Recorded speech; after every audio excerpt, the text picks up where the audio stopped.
Hey there everybody, I'm Walter Benesiak, and this is Top 5. Marvel's newest film, Thor Ragnarok, just hit theaters this past weekend to heavy critical and commercial acclaim. So today, we're celebrating by counting down the very best Marvel has to offer.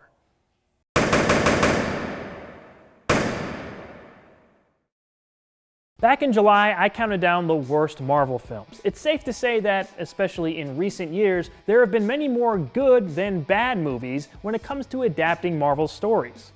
That mainly has to do with the Marvel Cinematic Universe hitting its stride with Iron Man back in 2008 and creating mostly positively received films year after year since. However, Marvel Studios isn't the only production company producing Marvel movies. With Spider-Man over at Sony for so many years and X-Men still under the Fox banner, we have been given a few great films from them as well. But when we throw them all together and compare them to each other, which ones stand above the rest? Is it the obviously successful MCU movies, or do any Fox and or Sony efforts eclipse the rest? We're gonna find that out right now. These are the top 5 best Marvel movies. Number 5, SpiderMan Homecoming. It took me a while to admit this, but in my opinion, this is the best Spider-Man movie ever made. After his thrilling experience with the Avengers, Peter Parker returns to New York and begins a new phase of his crime-fighting career as Spider-Man.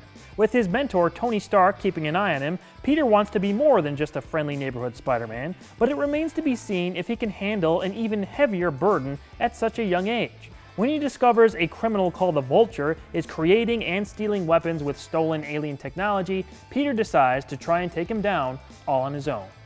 Just in case you haven't seen this yet, I will be going into some spoilers.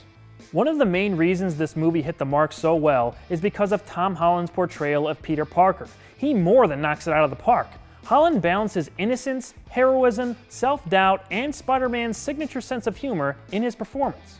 What happened to your voice? What do you mean, what happened to my voice? I heard you by the bridge. I know what a girl sound like. I'm not a girl, I'm a boy. I mean, I'm a man. I don't care what you are, boy, girl. I'm not a girl, I'm a man. He is the epitome of the young Spider-Man, and I'm very excited to see how he grows into a more mature one.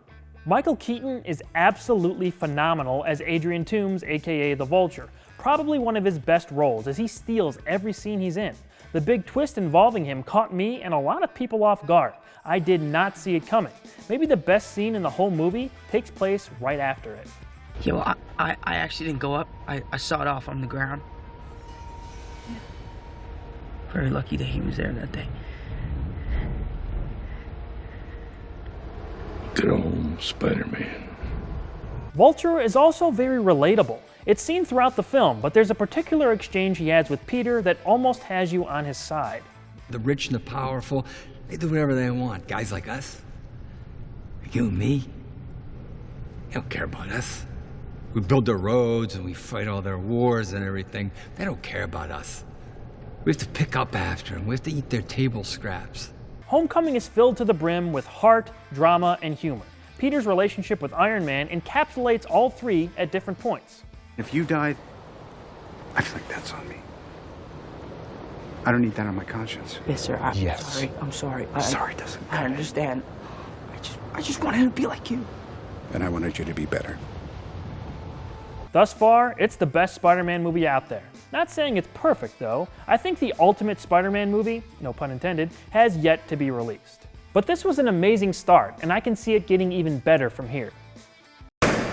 Number 4. Captain America: The Winter Soldier. The Captain America trilogy really kicked into high gear with this movie. Since the events of the first Avengers film, Steve Rogers has been working on high-level missions for S.H.I.E.L.D. Soon, everything at that secretive organization is torn down, leaving Rogers on the run from forces he once trusted. A weapon is then released to take down Captain America, and it is by far the toughest opponent he's ever faced. And not just from a physical perspective. The Winter Soldier has connections to Steve that make him unlike any enemy Cap has fought yet. A ton of people would argue that this is the best Marvel movie made to date, and placing it at number 4 was a very difficult choice. Small spoiler warning for this one as well. The advertisements for this movie made no bones about the fact that Bucky is the Winter Soldier. It was pretty common knowledge, so the big reveal in this film isn't so much a reveal for the audience. It's more about seeing Cap react to the situation. I'm with you to the end of the line, pal. You're my friend. You're my mission. Then finish it. Because I'm with you to the end of the line. His love for his childhood friend becomes the heartbeat of the film, while themes of freedom versus security fill the conversations with real-world importance in this political spy thriller. You know, I read those SSR files. Greatest Generation? You guys did some nasty stuff. Yeah. We compromised, sometimes in ways that made us not sleep so well. But we did it so that people could be free. This isn't freedom. This is fear. Cap's past is brought up in another way in a superb scene with his long-lost love, Peggy Carter. It's been so long. So long. Well, I couldn't leave my best girl. Not when she owes me a dance. In addition to a strong performance from Chris Evans, the supporting players here all fit into the story well. I really like the chemistry between Evans and Scarlett Johansson's Black Widow. Oh, wait, what about that girl from accounting? Laura? Lillian. Lip piercing, right? Yeah, she's cute. Yeah. I'm not ready for that. Number 3. Captain America: Civil War.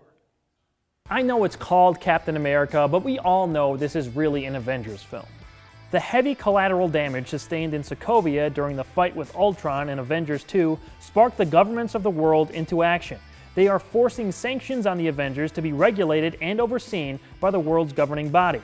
Iron Man and a few others support this plan, while Captain America and the rest of the team do not agree with it. Soon, the disagreement turns into an all-out war between friends and allies. Also, secrets are revealed that threaten to tear the Avengers apart at their very core.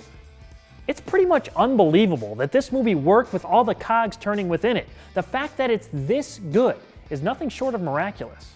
They advance several key characters, introduce new ones, and inject plot points very important to the overall MCU that were previously unknown. In the hands of anyone else, this movie would have been an overstuffed mess. But under the careful guidance of the Russo brothers and Kevin Feige, Civil War is a triumph and the ultimate superhero team-up movie so far. They did a really good job of building up both Cap and Iron Man's moral middle grounds. There are points during the movie where you can see both sides as legitimate arguments. It's internment, She's Tony. not a U.S. citizen, and they Oh, don't come grant on, visas to Tony. weapons of mass She's a destruction. kid. Give me a break! I'm doing what has to be done to stave off something worse. You keep telling yourself that. In addition to the badass Black Panther, Tom Holland's Spider-Man nearly steals the show in his MCU debut. Look, when you can do the things that I can, but you don't, and then the bad things happen, they happen because of you. And of course, the entire airport scene is incredible. Everyone had a moment to shine, and it's truly something special.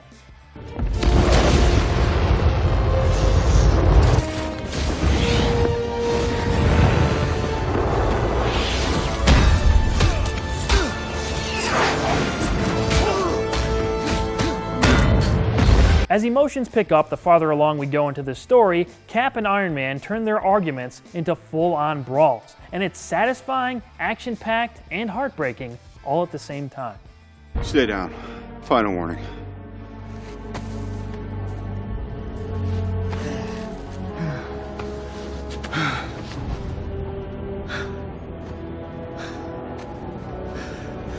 I could do this all day. Let's keep the countdown going. Number 2, Guardians of the Galaxy. For a long time, Guardians 1 was my pick for the best Marvel movie. Only very recently did that change. Originally from Earth, Peter Quill was abducted as a young boy and forced to become a space ravager. Now an adult, Peter finds himself in the middle of a galactic war over an orb he stole called an Infinity Stone. Its massive power attracts the likes of Ronan, a ruthless warrior who means to destroy an entire planet with it. Peter runs into trouble and gets out of it with the unlikely help of Rocket Raccoon, Groot, Gamora, and Drax the Destroyer. Together, these improbable heroes form the Guardians of the Galaxy and look to stop Ronan from destroying their home. Despite it dropping to number 2, I still feel the most connected on an emotional level to this movie out of any of the others listed here. It's got everything and does it nearly perfectly. Humor, style, music, drama, heart, emotion, action, character. All these elements and more add up to one of Marvel's best and a real surprise hit. Before this movie came out, not many people knew who the Guardians of the Galaxy were. An almost obscure Marvel comic about a tree, a raccoon, and their friends in space turned into a massive smash. Now everyone knows Star-Lord and his companions as well as any other character in the Marvel movies. This was an underdog story both on and off screen. All of the main characters have their own reasons for doing what they're doing with strong backstories to play off of. I could tell we were in for something unique in that first scene. The beginning of this film rips your heart out. Take my hand. Peter. Pete, come on. Take my hand.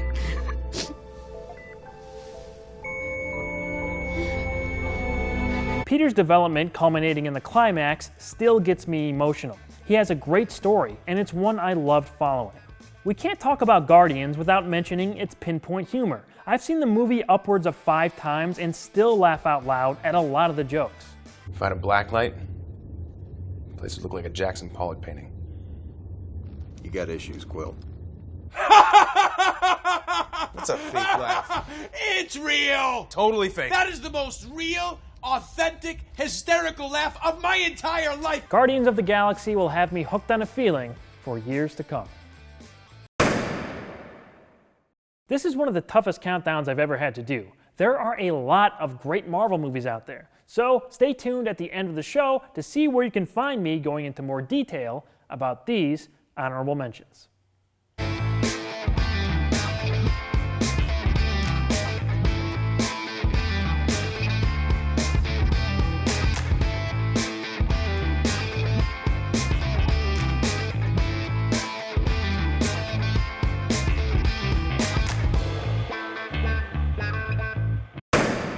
And the #1 best Marvel movie is Logan.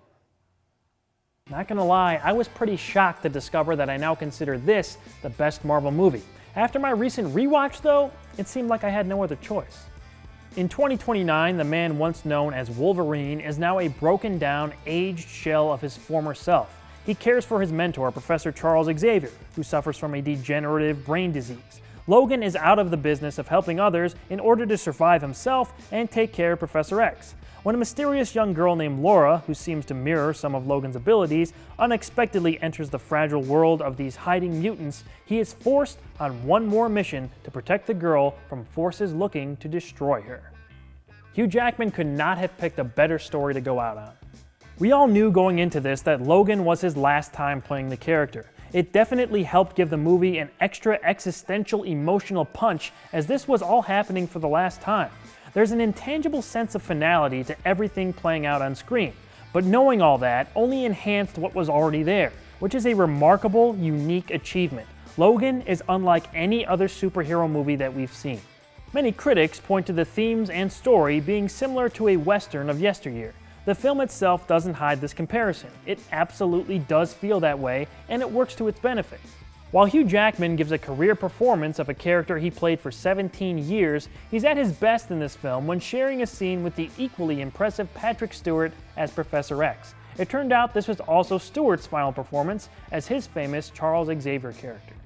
You know, Logan, this is what life looks like. A home, people who love each other. Safe place. You should take a moment and feel it. Charles, the world is not the same as it was. Their chemistry leaps off the screen, but no one shined in this movie like Daphne Keene's Laura. Laura? Laura.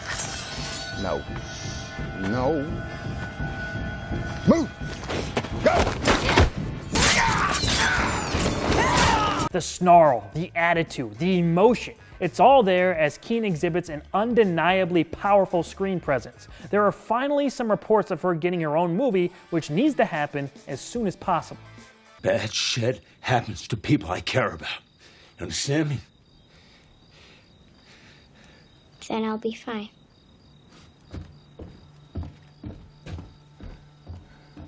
I've seen this movie 3 times now, including once in the black and white noir format. Every time I've seen it, I'm 100% drawn into every single scene. It's a tour de force from start to finish, and it is the best Marvel movie made to date. I got rights to this one. 1. I have a lawyer now. 2. 3. You all right, boss? You know the drill. Goddamn hat. Get the hell out of here. If you'd like to hear more thoughts on the honorable mentions I talked about earlier, head on over to my personal channel where I'll be discussing and ranking them in my new show, The Countdown Continued. I have a lot more to say about those films that didn't make the top 5, so check it out if you have a chance. I want to hear what you guys think. What is your favorite Marvel movie? Leave a comment and let me know. To stay in touch, like my Facebook page, facebook.com/AwesomeWalterB, and follow along on Twitter to take part in more polls about what may be covered in the future. Come back next week as we bring our own brand of justice to a new top 5. Have a marvelous day.